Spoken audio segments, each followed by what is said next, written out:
tied to the final 8 minutes of play. Barons with a 41-30 lead.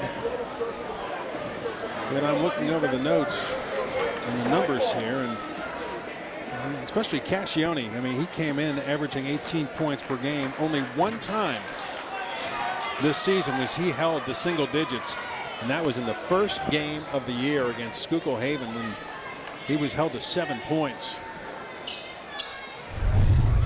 So credit the Baron defense. A nice look reverse from Walsh, and he's looking to do it again. Goes in on the right side and opens up the fourth quarter. It's similar to a basket earlier. Yeah, they've gotten about, let's say, 4 good entry passes in there, and that's what we talked about at halftime. Everything was predicated on that three-point shot. You can't assume you're going to shoot both halves of a game like that. So I think they've done a nice job looking inside. Chase Hartman cleans up the mess. Lays it in. Yeah, 12 points for the junior. Walsh a long three. Wow. Wow, that was deep. You better believe it. 17 for Walsh. And we're going to get a foul out front. Burns trying to drive to the basket.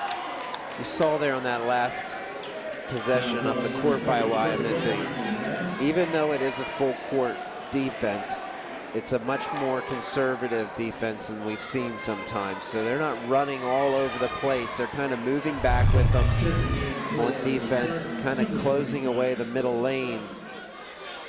Look at that. Right after he schooled his man inside on a post move. Yeah, that's got to be fun to guard. Boy, to have a player that can shoot like that from the outside and be a force underneath, something that Barons will enjoy next season. There's the foul out front.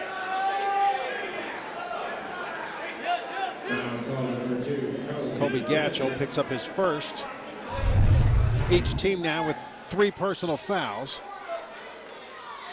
Yeah, that was a big three by Matt, because even though they're up 14 now, it still feels like Wyomissing could put a run into this game. They have that ability. You know, you mentioned Cascione only having 6 in this game. You get that feeling he might just go on a little spurt here and hit a few threes or some baskets. Well, he fires up a 3 there, rimmed out. Hartman the rebound. That won't go. Still fighting. And they're going to say last touch by Manheim Central along the baseline. Well, I got to think Coach Sherwood would like to have this Hartman kid on his team. He just reminds me of a Coach Sherwood type of player. Well, the way we saw Wyomissing hit threes in the first half, yeah, I have to agree with you that this is a team I think can score points. That was a pretty in a hurry. Yeah, that was a pretty clean look. I'm surprised he missed that one. That might have been the most open he's been all night. Walsh working around Burns. Stauffer, baseline. Evan Stauffer with 18 points. Burns off balance, tipped and rebounded by Walsh. Baron lead is 16. I don't think Manheim wants their season to end tonight. Yeah, this might be the best game we have seen them play this year. I mean, really, you know, from everybody out on the floor and the guys coming off the bench. Foul will go on Hartman. That'll be his second. Yeah, I thought they played a pretty good first half, but this second half has been almost flawless. And Toph Miller will use a 60-second timeout to regroup the Spartans. 5:22 left in regulation. It's the Barons by 16.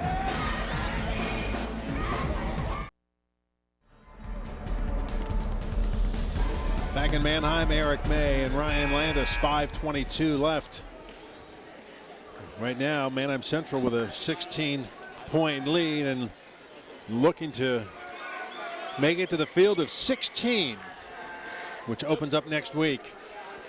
They're in that stage right now, Manheim Central, where you got to find that balance of not playing to not lose, you know, and not becoming so passive and scared that you don't take advantage of some opportunities. But at the same time, you do want to start to understand the bigger picture here. You're up 16 with 5 and change left. Lob in the paint to Walsh. Spin and lays it in. Boy, he has had quite a ball game tonight. 6'4" sophomore. Cascione swings it across.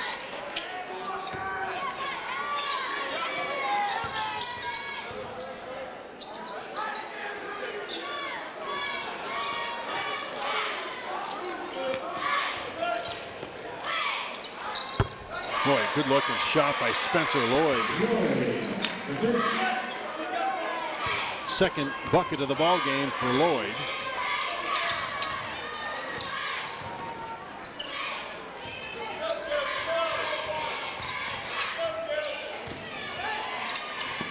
Hartman picks off the pass. 2-on-1, and Schnitzler is going to be whistled in for a foul. But you know what? That's not a bad foul because the Spartans had a 2-on-1. Yeah, he was going to go behind his back here, most likely to drop that pass off. And whether it's clean or not, it's really not that relevant. Say we're going to get the ball underneath. But the thing is, now it takes time off the clock. Burns stops and fires and hits. Watch this Manheim Central team, and they got these 3 scores. Coach Sherwood got the timeout. He will get a 30-second timeout. Coach Miller didn't feel there was control. But anyway, Manheim Central, they have Stauffer, Walsh, Gatchall, these 3 guys shooting and scoring.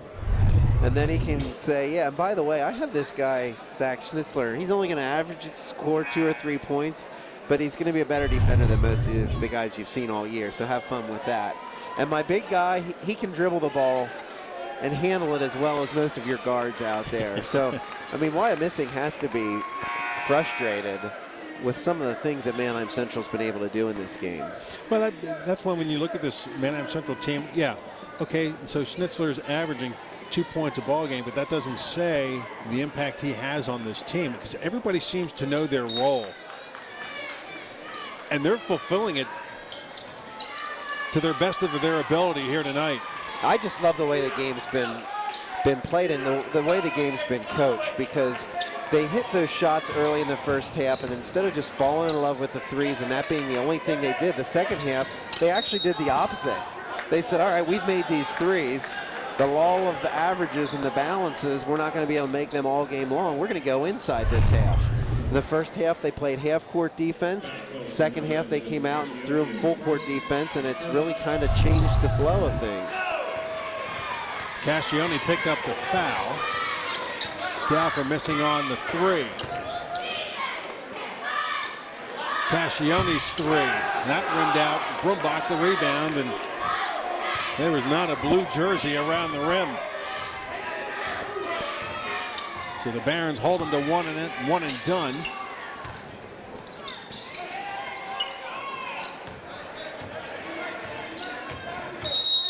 Wow.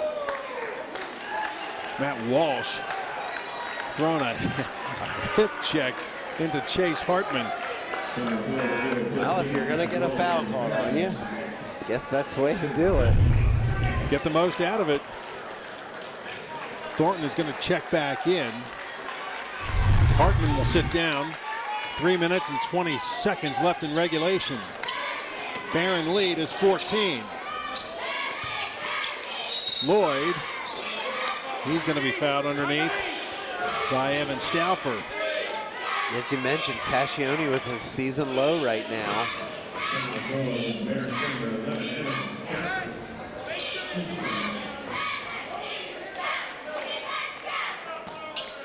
Nice thing for Central too is they have to play Northern Lebanon twice. They have to play Sam Light, the leading scorer in the league, 2 times, so they're used to some of this stuff. They've prepared for teams that have shooters. Spencer Lloyd hits a 3 and a timeout. As we look at that 3 again from Lloyd, who now has 7 points in the ball game. Still a lot of time in this game. I mean, it's 11 points with over 3 minutes. You know, if you have an empty possession or 2 or a turnover and Wyomissing scores a basket or 2, all of a sudden you're in a 6-7 point game, and at that point. Right, and just look 24 hours ago in the girls' league playoffs, Lampeter Strasburg scores 10 points in what, a minute and 1 or a minute and 10 seconds?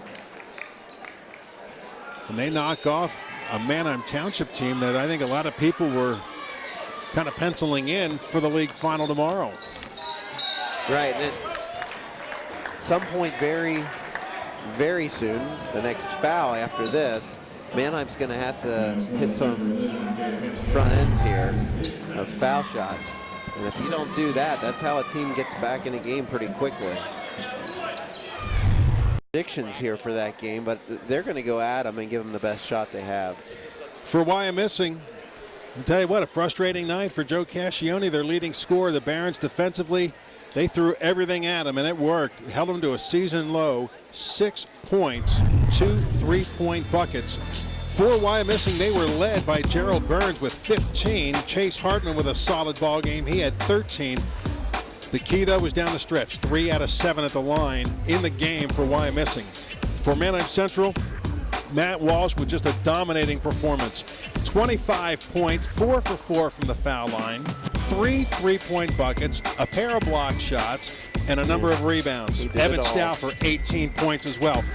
And for Manheim Central, 11 of 17 at the foul line. So they move on to continue on in the district playoffs to take on Susquehanna Township next week. It's been a fun ride this season. Thanks for tuning in. For Ryan Landis, I'm Eric May. 60-48, Manheim Central wins it. Good night, everybody.